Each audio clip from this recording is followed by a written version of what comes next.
राजा आहो राजा आहो राजा। रोज बिछा के लेवा हो खैला मन भर मेवा हो 6 महीना ही राजा करे के पड़ी सेवा हो।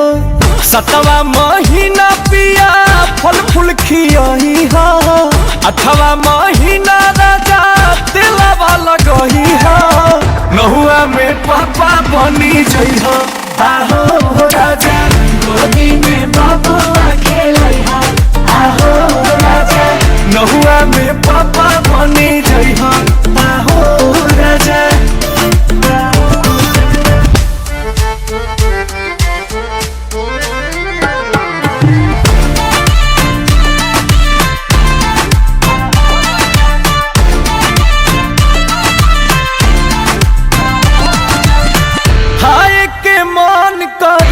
तोहरा लावे के पारी से जिया पदी चाट छोला है राजा खट्टा मीठा खूब मन होला है राजा।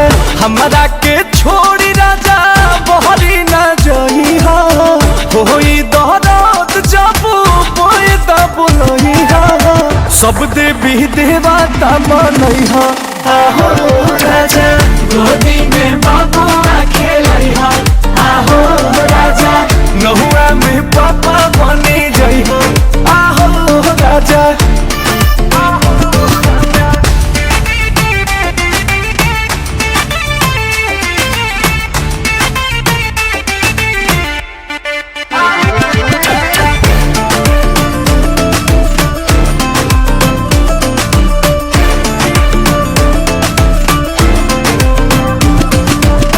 चौकाया चूल्ही सब करी तू कुल्ही सब हो जाई राजा हो गोड़ जब भारी समझे के पड़ी अंकुश जिला चारी बहरी 27 में तो कार्ड छपवही हा बोस जी के संगे हित गन के बुलही हा अंगने में सोहार गवही हा आहो राजा गोदी में